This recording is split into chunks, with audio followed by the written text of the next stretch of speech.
If there's an Arab American family being rounded up without benefit of an attorney or due process, that threatens my civil liberties.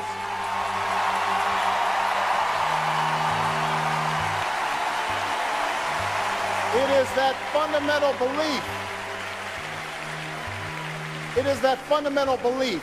I am my brother's keeper. I am my sister's keeper that makes this country work. I have two words for you. Predator drones. You will never see it coming.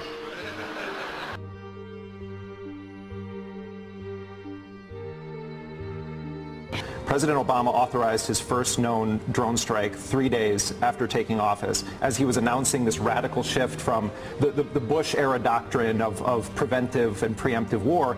President Obama is running an assassination program where in a 2-week span in Yemen, he killed 3 U.S. citizens, none of whom have been indicted or charged with any crime. And Abdulrahman al-Awlaki, a 16-year-old U.S. citizen, whose only crime appears to have been that his last name was al-Awlaki, was murdered in a U.S. strike.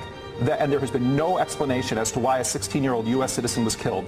There is no indication that any suspected militants were killed. There's no indication that any known al-Qaeda figures were killed. That family deserves an explanation. The American people deserve an explanation. When an American has made a decision to affiliate itself with al-Qaeda and target fellow Americans,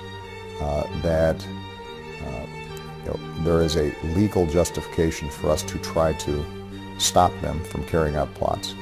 Is there going to be any evidence presented? I don't have anything for you on that. Do you not see at all, does the administration not see at all how a president asserting that he has the right to kill an American citizen without due process, and that he's not going to even explain why he thinks he has that right, is troublesome to some people? I wasn't aware of any of those things that you said actually happening, and again, I'm not going to address the circumstances of al-Awlaki's death. I think that there's this perception somehow that we're just sending in a whole bunch of strikes willy-nilly. This is a targeted, focused effort at people who are on a list of active terrorists. And there's this, quote, Mr. Obama embraced a disputed method for counting civilian casualties that did little to box him in. It in effect counts all military-age males in a strike zone as combatants, according to several administration officials, unless there is explicit intelligence posthumously proving them innocent. I want to make sure that people understand actually drones have not caused a huge number of civilian casualties. I want to take a look at some actual numbers here that the president didn't mention. This is according to a report put together by the Bureau of Investigative Journalism. Between 2,000 and 3,000 people have been killed by drones in Pakistan, and of those, as many as 780 are civilians. 175 have been children, and of the 312 drone strikes that have taken place, President Obama has issued 260 of them. The CIA's drone campaign in Pakistan has killed dozens of civilians who've gone to rescue victims or were attending funerals. So concludes a new report by the London-based Bureau of Investigative Journalism. It found since President Obama took office 3 years ago, between 282 and 535 civilians have been reported as killed, including more than 60 children. The investigation also revealed at least 50 civilians were killed in follow-up strikes when they'd gone to help victims. More than 20 civilians have also been attacked in deliberate strikes on funerals and mourners. U.S. drone strikes during Obama's first 2 years in office exceeded the total carried out during Bush's tenure. We've got to make sure that in whatever operations we conduct, we are very careful about avoiding civilian casualties. And in fact, there are a whole bunch of situations where we will not engage in operations if we think that there's going to be civilian casualties involved. Well, President Obama began bombing Yemen in December of 2009, and in the first strike that he authorized, cruise missiles and cluster bombs, which are these horrifying flying landmines that just shred people into meat, was an erroneous bomb, and it actually hit a village full of very, very poor Bedouins and killed over 40 of them. And the Yemeni government tried to cover it up and say that it was Yemeni forces that did it, but we know from the WikiLeaks cables that in fact it was U.S. forces, and we actually went there and filmed the missile parts and saw they were made by General Dynamic. They said made in the United States on them. You should know that cluster bombs are still comprehensively banned by international treaty, but only after a backdoor effort led by the United States to weaken the ban fell flat. You should know the reason the weapon was banned in the first place is because they have a tendency to leave unexploded ordnance that look like little yellow drink containers and attract the attention of curious children. Drones are one tool that we use, and our criteria for using them is very tight and very strict. It has to be a target that is authorized by our laws. It has to be a threat that is serious and not speculative. U.S. intelligence relies oftentimes on very flimsy human intel on the ground. My understanding from people in the intelligence community, and some people in the intelligence community are very disturbed about the number of civilians that get killed because it causes blowback. You need 3 human intelligence reports to put someone on a kill list. So if you have some people that have tribal grudges against someone else, they can sort of do death by Americans. It happens all the time in Afghanistan. So 3 people go on 3 different days and they say to the Americans, there's these Taliban commanders in this house. And then the next guy comes and he says, there's a Taliban commander. And then the third guy comes and he says, well, they're preparing a suicide bomber. And then, Joint Special Operations Command, Navy SEALs burst into a home, end up shooting a bunch of people, and it actually turned out that that was a U.S. trained Afghan police commander. And I mean, that's a real story that I documented when I was in Afghanistan. In Yemen, it's the same thing. It could be that the Saleh regime also fed bad intelligence to the Americans to try to kill political opponents. There was a deputy governor of a province in Yemen who was killed in one of the U.S. airstrikes, and U.S. intelligence officials now believe that it was because the Saleh regime wanted him killed that they fed them bad intelligence. So we have a total dearth of intelligence on the ground in Yemen.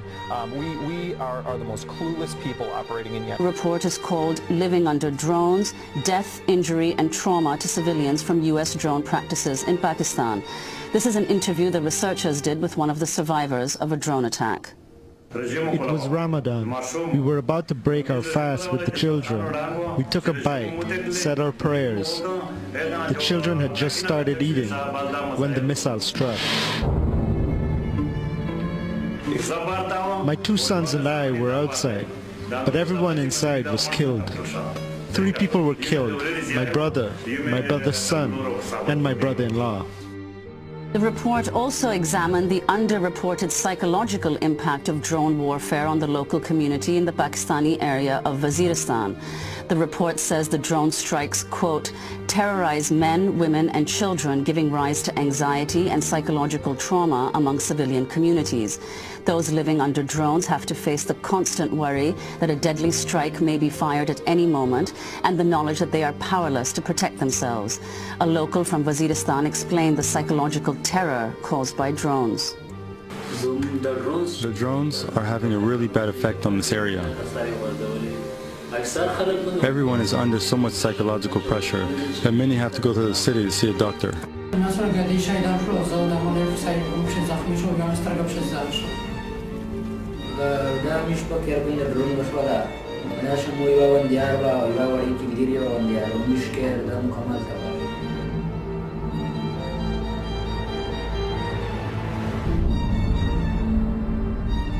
And here's a reporter pointing to where the American citizen son of Anwar al-Awlaki, a 16-year-old boy who was from Denver, was killed. Take a look. These are the spots where the son of the American preacher, Anwar al-Awlaki, was killed. His son and 8 of his friends were sitting in this place having dinner, and they were targeted by one rocket here, another rocket there, if you see this big circle, targeted them, and then another rocket beyond this area.